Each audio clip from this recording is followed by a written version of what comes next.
This is pretty random for a channel like mine, but I decided to make my own iceberg video on some internet rabbit holes. In case you have a live and don't know what the hell I'm talking about, basically an iceberg is information sorted from most known to least known. A rabbit hole is essentially something that has so much info on it that it could take hours upon hours to figure out what the hell even is going on. Usually these rabbit holes are on people, things that have happened, or things people have made. I'm a huge fan of both of these. I watched several iceberg videos, I watched several videos explaining rabbit holes, and there's even this video by Parallel Pipes that's basically this iceberg video comparing rabbit holes. I'm not using the iceberg chart, it's too big, so I've compiled some rabbit holes I personally like into an iceberg chart. Hopefully someone out there is willing to hear me ramble on about these weird and interesting topics, but here we go. Also enjoy the random gameplay footage in the background. I'll link everything in the description. Chris Chan, or Christian Chandler, or Christine Chandler, is this weirdo behind the Sonic 2 comics. What's that, you may ask? It's basically Sonic and Pikachu merge into one creature, and Chris goes on adventures with him in the comics. These comics are meant to be taken seriously, but honestly they're just really bad. Also very fetishy sometimes, which is gross. Sometimes he'd make OCs based on real people he put into the comics. He'd vent his frustrations, which range from anger to sexual, into his comics, and you get the picture. He has a very autistic obsession with this. Literally, he's autistic. Aside from this, he's also just really weird in real life, no surprise there. He's had these love quests to find a boyfriend-free girl, which obviously never worked once before, and he has really weird pictures of himself leaked out there, either by him or some troll pretending to be a girl to get them. He's also just done weird shit to women in real life, which is it's a surprise they even let him near him, you know? Just look at him. But anyway, it got to a point where he even became transgender, and I say that in very big quotation marks, so he could sleep with lesbians, which obviously didn't work. Then during COVID, he talked about him finding an older woman that he'd been intimate with, but then he was arrested, and turns out this older woman was his very old and basically not all there mom. So do you want to take your necklaces off and stuff like that, or? You're gonna take them off when you get. Yeah, you gotta take them off when you get to the jail. Okay, but Since they're not, the only thing they will allow are crosses for religion. Okay, well, if I may speak, the Sonic 2 shaped medallion, the big yellow thing at the bottom there, that is my cross. So. Okay, I don't know if they'll allow that one. Yeah. It protects me greatly, so that I am willing to take off the other two, but I really need the medallion. Okay. Well, I'm just letting you know that when you get down to the jail, if you go to jail, once the warrants are confirmed, that you may not be able to keep it. Okay. Just letting you know.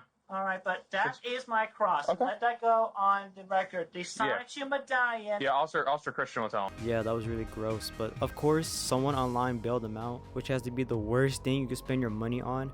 What the fuck is wrong with you? You're gonna let that fucker out? That's a very loose summary of Chris Chan. He's at large now. I have no idea what he's doing currently, but this man could be said to be the most documented man on the planet. There are wikis of his life documenting his many arcs, and there are entire videos dedicated to his life, which are always so damn long. I mean, just look at this, god damn. There's even this 89 video playlist dedicated to him I found, which has to be the biggest waste of time, but it pays the guy's bills, I guess. Could you imagine your income is from videos on this shithead? I mean, I also put him on this iceberg, so I'm giving him attention, so there's that. I don't even get paid either. Now I'm part of the many people who've documented this man. How fun, man.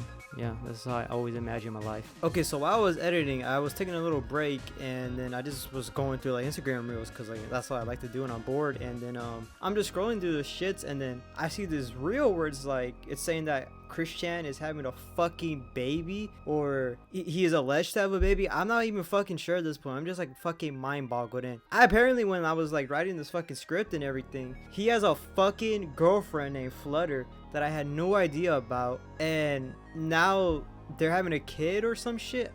What the fuck? Alright, so this is another update on the whole situation, because turns out Brody is not having a kid like we all thought. Apparently this is a huge misunderstanding, and he is not having a kid. What he said basically was a hypothetical situation if he were to have a kid with his girlfriend, which I hope never fucking happens, because we don't fucking need another one of him around. Holy shit, guys. But I'm so happy right now. We can continue on to the next topic, I guess. Taylor Swift was a 4chaner. Basically what it sounds like, Taylor Swift was a 4chaner, probably. It's a theory made a while ago, and here's this conspiracy board image thingy I found online pointing out why this might be the case. Has some solid evidence like this one, where this account on 4chan posted this image. It looks like any other white girl with blonde hair. Thing is that if you look at the background, you can see the tile looks very similar to the tile in this picture of Taylor Swift. No way a house has the same background tile, but that could just be the case, who knows. Another evidence points is that the same account posted this question asking other 4chaners to name her cat, and the account chose Meredith. The next day, literally, Taylor Swift revealed her cat in its name, which is Meredith. Too big to be a coincidence in my opinion, you know. There's other evidence on this conspiracy board image thingy that are also very convincing to me that this could be Taylor Swift's 4chan account back then. But then again, white women look very alike, and this could all be a very crazy coincidence, you know. Taylor Swift has never made comments about this before, which is probably the way to go. It's not like she posted slurs or anything on 4chan, which is a surprise in and of itself, but it's not a very good look either to be associated with the website. If the account was venting about exes or about relationships in general, then it's most likely her. Analog horror. I doubt I have to really explain what this is, but people have lives, so I will. Analog horror is a very popular genre based on analog video to make some pretty disturbing videos. Wow, what a great description, Luis. You could say it started with Marble Hornets, this alternate reality YouTube web series based on Slenderman and his mythos, but it really blew up with Local 58. It was this channel pretending to be a news channel and established this VHS style aesthetic, eerie atmosphere, and unsettling retro futuristic content. Looking at this clip, it's very mysterious and it makes you wonder what it all means.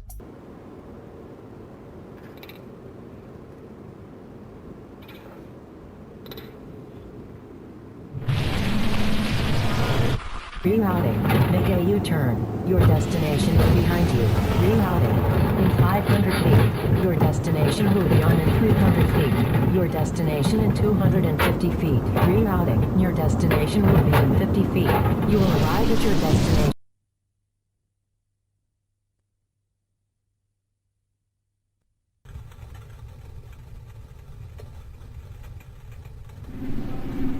You have arrived. It helps these videos have obvious lore implications to bring it out there, leading to tons of theory crafting and speculation, which in turn blows up online. After Local 58, there were more analog channels like Alex Kister, who made the Mandela catalog, an ongoing YouTube series about the fictional County of Mandela, dealing with creatures known as alternates that shapeshift into humans, but not as perfectly, leading to some odd looking people. Alternates are there to basically take down humanity, and there are some Bible inspirations sprinkled out through it, which I'm a huge fan of. And it also just blew up heavy at the time. Another one is the Walton Files, another ongoing YouTube series on this restaurant called Bond's Burgers, and is very much inspired by the analog horror content and Five Nights at Freddy's, which can honestly be its own rabbit hole. Speaking of which, people have made their own analog horror series based on Five Nights at Freddy's before, and most famously is the FNAF VHS tapes made by Squimpus McGrimpus. It follows loosely on the lore of FNAF at the time, but with its own interpretations and takes on concepts and ideas.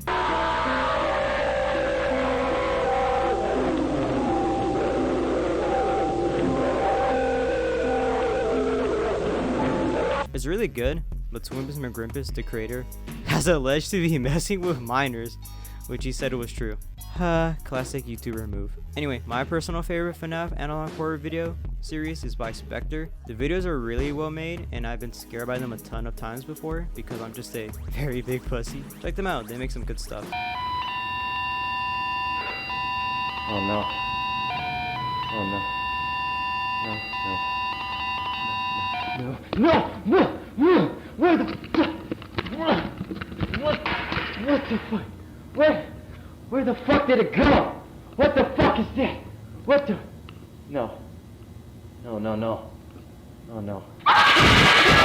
Very obvious analog horror series is the Backrooms, which is very widespread to the point they're getting a movie made by them right now, and it's going to be made by A24, which is pretty damn crazy. They make some good movies. Now, analog horror could be said as losing its touch. People saying it tries so hard nowadays to come off as scary, but in reality it just comes off as really bad or just cringy. I mean, you could say the same thing about like old analog horror videos, like when Mandela catalog came out. I remember this clip going around on TikTok People were saying they were getting scared by it to the point they were losing sleep, or people were just so unimpressed and they just thought it was just really bad. Personal example of mine is when the Walton files were first blowing up and people were hyping it up to be so scary, and when I went around watching it myself, I just thought like it wasn't scary, but it was just more so interesting to watch. Either way, there's no doubt this genre has its gems, and I still like it. I like analog horror still nowadays. Even some of the recent stuff is inspired by it, which is pretty cool. Lost media. It's kind of in the name, but lost media is any type of media that has been lost. Depending on what it is, people will do literally anything to find it and make it not lost. One good example is the original image of the backrooms. Obviously, this image is photoshopped and shit, and after the backrooms exploded in popularity, people started to wonder where this image came from. They looked into the image on 4chan where it was first posted, but then they found an image of it posted before the original back in 2011. Look at the file name, they found out the camera used to originally take it. Then people discovered the man who originally owned the image, and looking at the details, it was taken with the same camera. Then it was discovered the photo came from a Hobbytown store in Oshkosh, Wisconsin. I hope I pronounced that right. Using the Wayback Machine, you can see it on the site, and also another view of the interior, proving that a bunch of armchair 4chaners can discover anything with enough Doritos and Mountain Dew. There are other notable examples, like the search for the original Jeff the Killer image. It hasn't been found, but before, this image was believed to be the original image. The story being a woman named Katie Robinson posted an image of herself on 4chan, and since she was fat, they made fun of her, which is really ironic, and from that, someone made the original Jeff the Killer image from her post. That's been proven false already, and Katie Robinson was never real to begin with, and the woman in the picture is named Heather White. Her photo was just stolen from MySpace and posted on 4chan to mock her.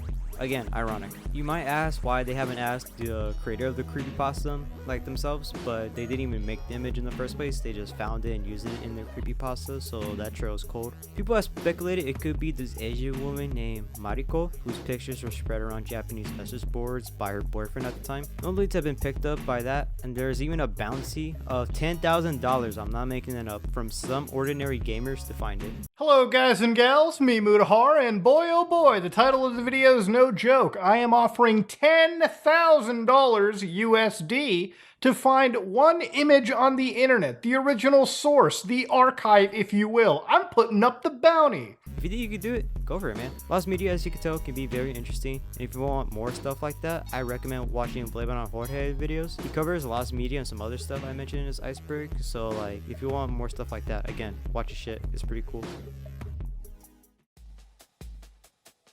Your name, the hedgehog.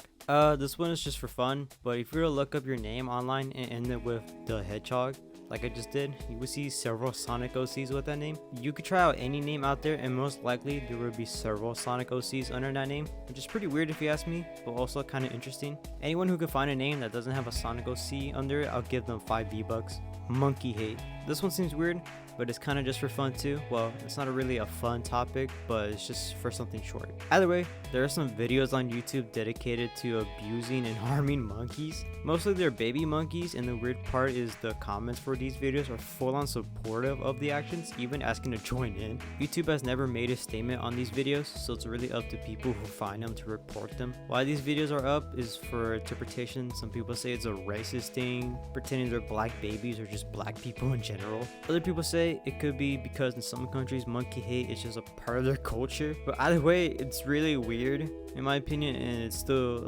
out there on YouTube. Weird subreddits. Reddit, as you know, is filled with degenerates and creeps, and the subreddits on it reflect that.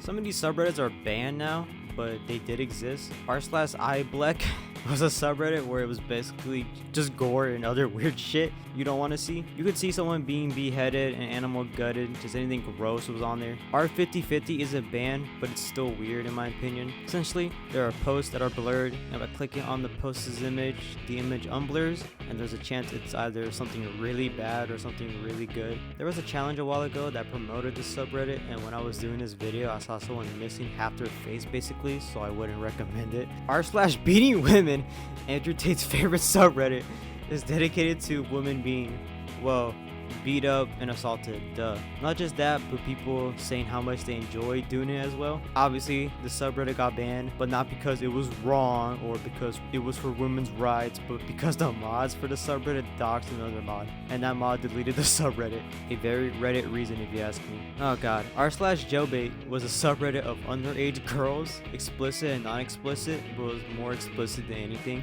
This was a very huge subreddit, even being voted subreddit of the year at one point. It was up for a long while on Reddit until it was taken down after their moderators were doxxed, and one in particular was named Violent Acres. He also ran r/beating women. It was just a huge and well-known troll on Reddit until again he got doxxed. Turns out he was a father of 2 and married, running these subreddits. His reason was just to piss people off, which is the dumbest reason ever, but it worked. I liked going in and making people really mad over what amounted to meaningless things. Sadly, you say. Well, yes, obviously it has affected me. It's affected my family. It's Some would say it caught up with you. Well, it did. It actually did catch up with me. I treated Reddit like a game. I just, apparently I have a gift for pushing buttons. But did you ever think, jailbait, rape bait, incest, pics of dead kids, choke a bitch? Did you ever think these aren't normal buttons I'm pushing here? One of the weirdest subreddits ever is r/thefappening. Let me explain. It was a subreddit full of leaked celebrity nudes. Celebrities like Scarlett Johansson, Rihanna, even Ryan Reynolds. Not even men were safe from this, but it was mostly women celebrity nudes, and there were thousands of them leaked onto this Reddit. Why? Because someone decided to start selling out of a secret ring of celebrity nude trading, which caused others in the ring to do the same, and it stockpiled so much it leaked from 4chan to Reddit. Somehow Jennifer Lawrence got it the worst. It was even the face of r/thefappening. She even called it being gangbanged by the fucking planet. Her words, not mine. Obviously, the subreddit got taken down, and of course, tons of Reddit gooners were in uproar about it. Boo-hoo, you can't see Selena Gomez's titties anymore. Go touch grass. If you want more info about stuff like this, check out Dantavius' videos. He's covered everything I said here before, and his content is pretty funny too, in my opinion. Weird Kickstarters. Like it says, there are weird Kickstarters out there. Kickstarter is this place you can crowdfund money for something like a product or some shit. Undertale was a Kickstarter game, and it got 10 times the amount of money it wanted, so there are good products on here. Not this game, called Dark Skies. What do you want? My name's Jet, and if you touch me, you're dead. You think you had it rough? Try growing up without a father. It was advertised as this pony dating sim game that promised a lot of features and how the game would have 100+ hours of gameplay, and this game would be made by people with tons of experience in the gaming industry, probably experience in gooning more like it, but they asked for $7,500. Of course, Brony started funding it, but it never reached its goal since it was discovered the game was linked to Sam Hyde, a really controversial person that has done stuff like going on stage and reading homophobic research at a comedy club in Brooklyn. This is also the same guy always blamed for several mass shootings just because it's funny. This type of stunt seemed right up his alley, and it was since a while back he posted on Facebook about doing something My Little Pony related, and also just straight up said he needed people to make a pony dating sim game in a video before. I need the hottest girls out there. Hot girls. MDE is doing a brony dating sim. I need hot girls to be the voiceover actresses for the MDE dating sim. Supposedly he was going to make the game, but I really doubt it was going to be all that good. Another Kickstarter is this product called The Feel, which is just a fancy clipboard, but their video makes it seem so magical and sensual. The equilibrium and finesse of Italian craftsmanship. The poetry of drawing and writing on paper, embedded in the human soul. The discretion and elegant neatness of the parts. The hidden pen and pencil. The magnets that secure them so they won't get lost when in use or on the move. The clip that holds the sheets firmly at your fingertips. The recyclable materials connected to nature and life. And last but not least, The calm Shut the fuck up! It wanted around $5,000 and it got $8,000. And if you copped up about $215 when the campaign was going on, you would only get the board itself. To get the full kit, you needed to cop around about $270. Retail price after the campaign costs around $540, which is such an absurd price for this piece of shit of a product. You know, our clipboard is around $5 to $20 depending on the quality, and nowhere does it say it's made from some like good wood or anything like that. The strangest Kickstarter to me was 9/11 Redux, which wanted to, no joke, recreate 9/11 brick by brick, literally. It wanted to see if the Twin Towers could really be taken down by the planes used in the attack. It said they wanted about $1,500,000, and if you paid $5,000 for the campaign, you could get front row seats and get stream footage from inside the plane. Obviously, this campaign got taken down and the project was canceled. The project was obviously flawed, since if it wasn't a one-for-one recreation of the event, there would be no point in doing this, and it for sure needed more than $1,500,000 to pull it off. I would have loved to see it either way. The dark/deep web. This needs no introduction really. I'm sure even old grandmas know what this is from the news and shit. Technically, the deep web isn't anything cool, since anything on the deep web can be accessed through a search engine. This means surface web content can be accessed through a search engine normally. For example, if I were to paste this URL, I get an unlisted video, which is technically on the deep web. Even going onto Netflix is considered to be on the deep web, since you have to log in to get access to it. Either way, the deep web is bigger than the surface web and the dark web, taking up the majority of it. Now, there's a reason there's confusion between the deep and dark web, since they can't be found through search engines, but the dark web needs specific software and sometimes authorization. One way to get on the dark web is through a Tor browser, a form of onion routing. It's an anonymous browser you could just use for anything else, like going on YouTube or looking stuff up normally. Now, obviously, I'm not downloading this shit to show it off, but to get onto the illegal side of Tor, you can use this URL to access this website called the Hidden Wiki to get you started on hiring hitmen, buying drugs, and a bunch of other shit I wouldn't recommend doing. One prime example is the Silk Road,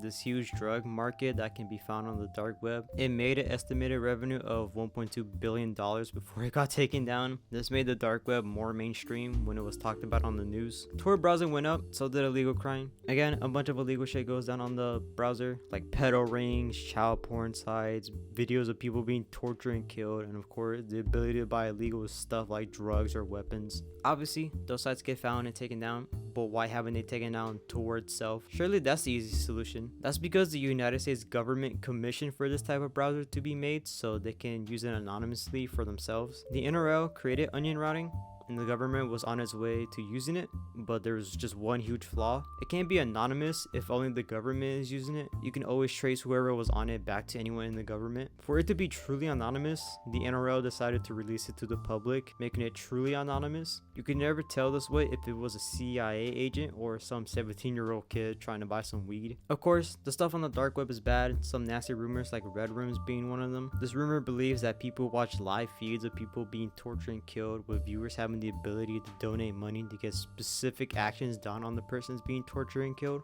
There's no proof for this, as it's basically impossible to live stream on Tor, but Tor is here to stay no matter what, since it's so important for the government the same way it is for terrorists. Lolcows. Now, this might be an obscure term for normal people, but basically a lolcow is someone who gets baited into raging and embarrassing themselves. Christian from earlier is a big example of that, but there are more of them other than him. Cicada Avocado used to be considered one when he was basically destroying his life and relationship with mukbangs, but turns out it was all some anime villain deception he did as some social experiment or something. Anyway, an actual example is Wings of Redemption. Wings of Redemption, who I'll just call Wings going forward, is a gaming streamer and a YouTuber from back in the day that got popular off of Call of Duty. There are several clips of him raging hard, going on rants, and people just messing with him live. He's also been in many controversies and stuff, nothing too bad, but controversies anyway. He's beef with Keemstar, which is no surprise every YouTuber has. He lost a match to a Call of Duty zombie streamer named Pro Syndicate when he was a guest on the podcast Painkiller already that Wings was the host on. Wings was talking mad game to Pro Syndicate, saying that since he was a Call of Duty Zombies player that he'd destroy him in a 1v1. They had their match live on Twitch and Wings lost to him, leading to him raging like a man-child.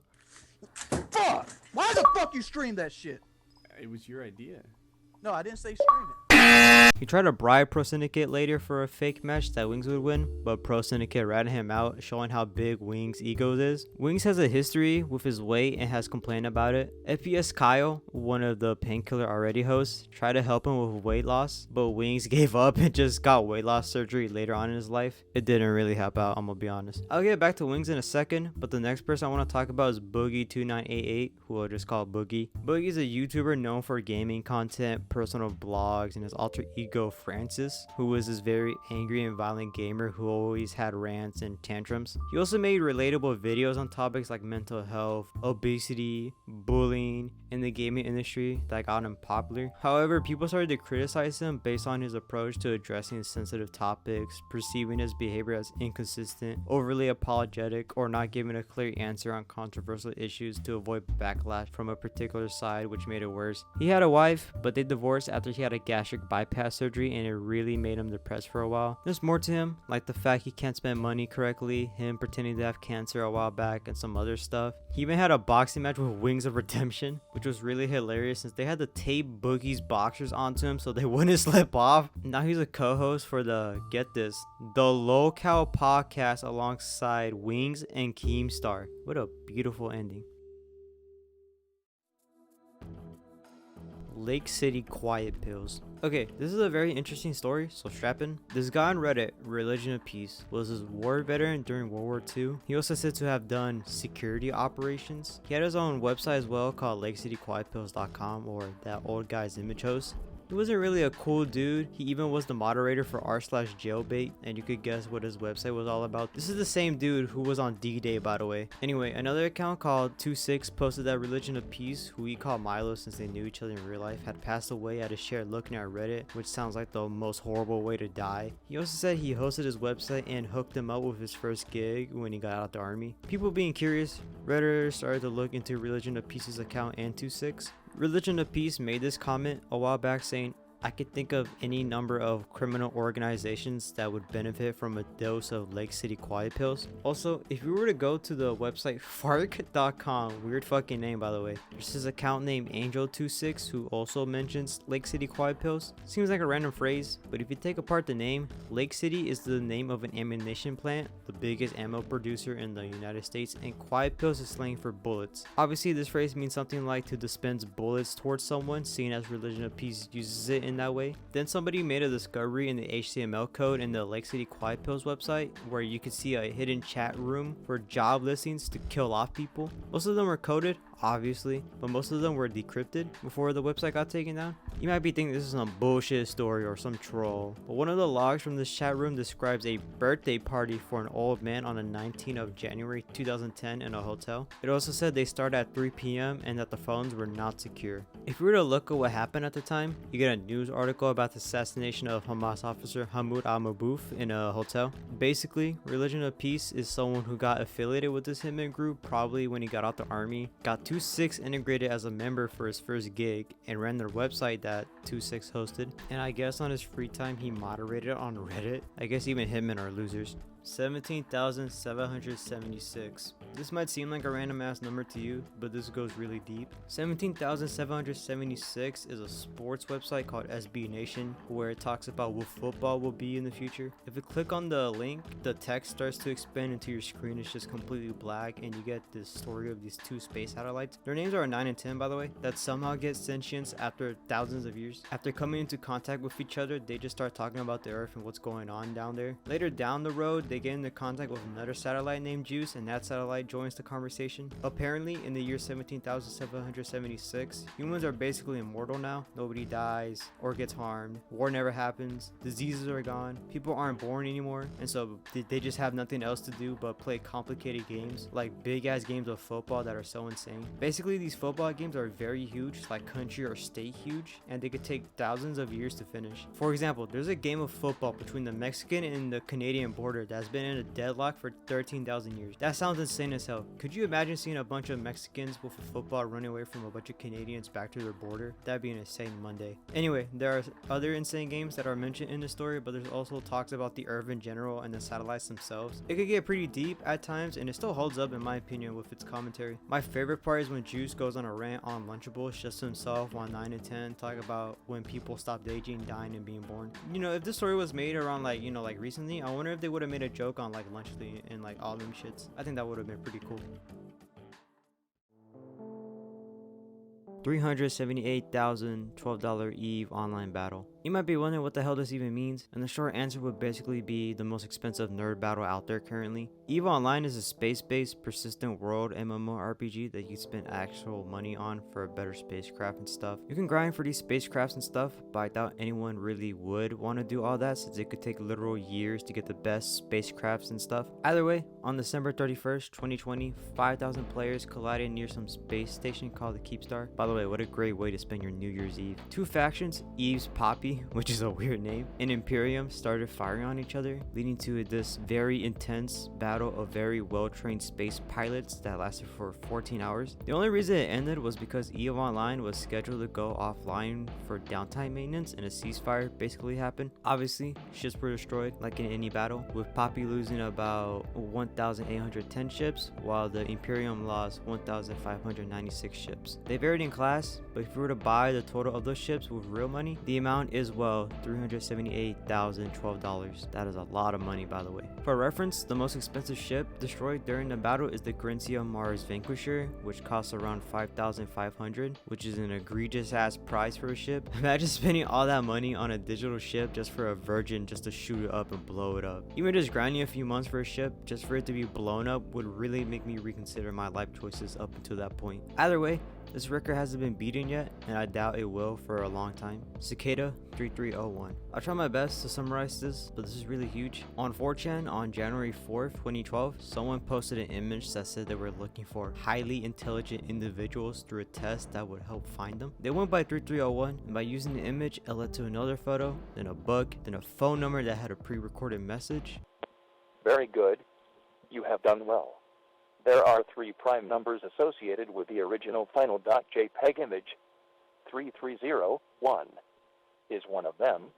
You will have to find the other 2.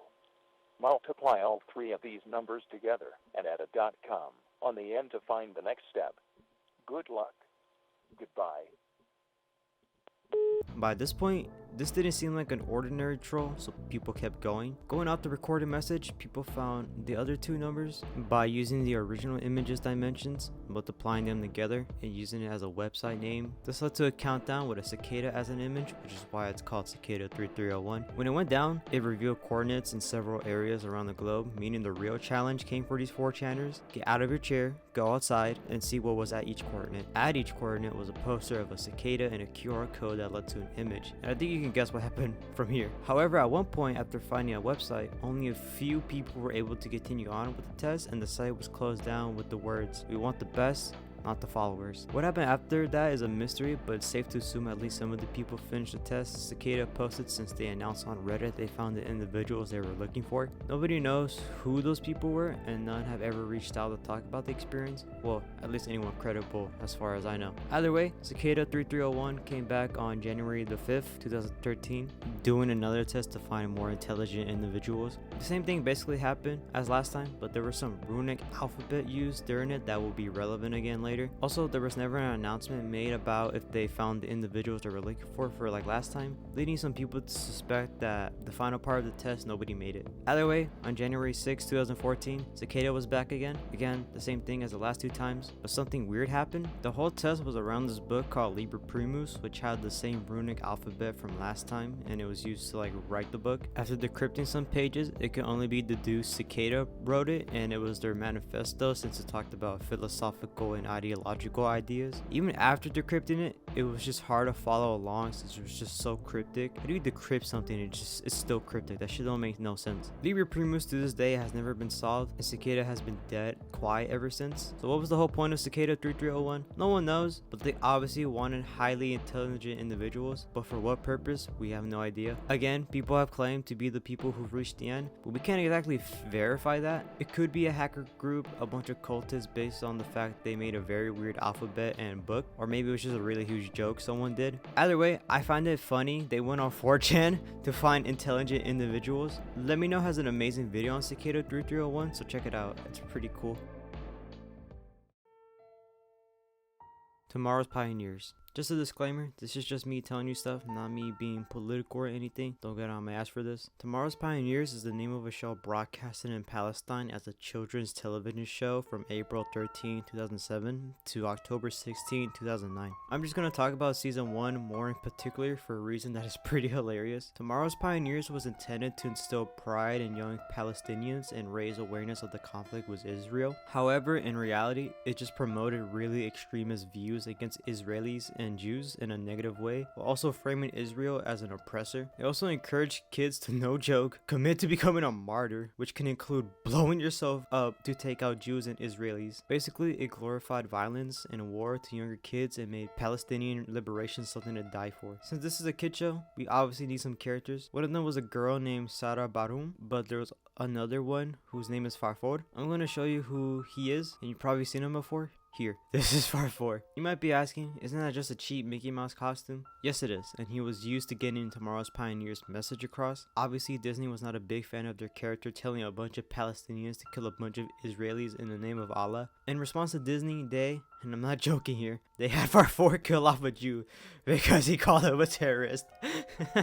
This means he was out of the show, obviously, but they needed another character for season 2. So they just got a cheap B costume and made him a character named Nahu, who is somehow related to Farfod as his cousin. Yeah, because a bee and a rat can be related. I guess it's not that weird since in season 1 his grandfather is a human. Anything could be related to his family. Either way, Nahu dies while in Egypt during medical treatment. Anyway, they got another cheap animal character in season 3 named Asud, who was also related to Farfod and Nahu, being Nahu's cousin. This is a fucking weird family tree. He later dies in a hospital after being injured in an Israeli attack. Of course he did. Anyway, season 4 also brought in another cheap animal costume named Nasir, and he was also related to... Nah, I'm just kidding. He's just a random bear from the Gaza Strip. He actually lives in the end, but supposedly there are more episodes past season 4, and some of the show's episodes is lost media, unfortunately. That's as far as I'll go. Anyway, Nick Crowley has an unlisted video about this show if you're interested. You can find it yourself. I'm not listing it in the description. I'm not your mom here. Elan School. This is a very hard one to listen to if you're not a big pussy, but on a serious note, this is pretty tragic to hear. Elan was founded in 1970,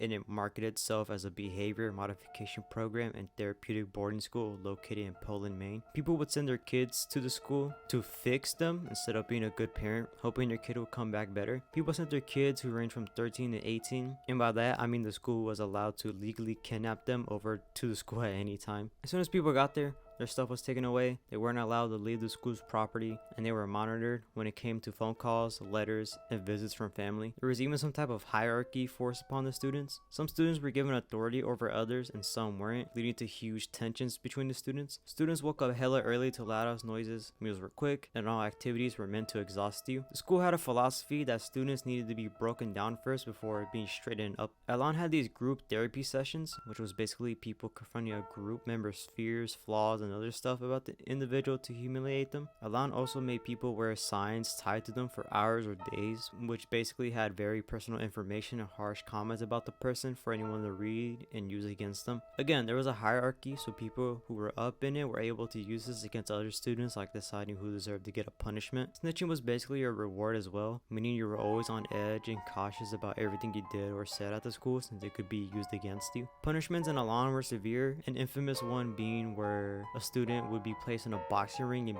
beaten up. In one case, a student named Phil Williams was beaten so hard he had a brain aneurysm, causing him to die. Surprisingly, the police announced no charges on the school since it had no evidence because a dead body isn't evidence enough clearly. People have tried to escape the school to no avail, but the story of Dawn Burbum is really tragic. Dawn escaped the school and was able to find a highway. From there, she got a trucker to pick her up, but his intentions of helping her weren't there from the start. He would sexually assault Dawn as soon as she got in, before strangling her to death, abandoning her body on the side of the road. Thankfully, the man was found and arrested for the crime. These cases brought Elan's abuse into the sight, but the case of Skakel and Moxley really had all eyes on Elan. Martha Moxley was with Thomas Skakel and friends one night when they were fucking around with people's houses. At one point, Martha and Thomas went behind the fence in his backyard where she was sexually assaulted and killed. He wasn't the one who did it, by the way. Her body was found the next day at the same location, but Thomas wasn't charged due to a lack of evidence. Even though the weapon, a 6-iron golf club, could be traced back to the Skakel family, so it was obviously one of them,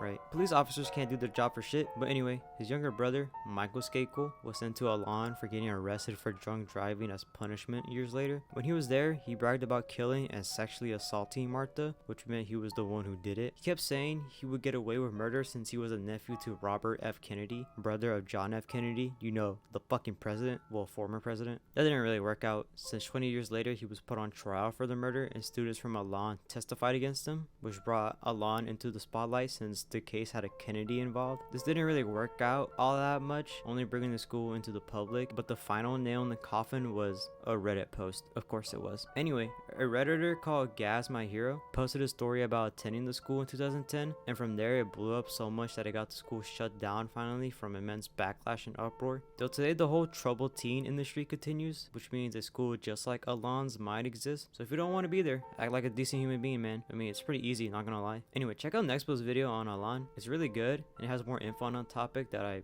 don't really want to cover here because this is already too long. His content in general is just really amazing. Check him out. He's pretty cool. Fucking hell, finally, this video is done. I really try my best to summarize things concisely in a short way to save myself from writing too much because I hate writing essays and stuff, and this was basically doing that. This was a 31-page script. 31! Either way, this video was fun to record and do in the end, I guess, and I hope it's a nice surprise to anyone listening. I probably ended up on a watch list making this video, but I guess I already knew the consequences of making a video like this. Anyway, I have nothing really else to say other than like, subscribe, have a nice day, and suck my dick.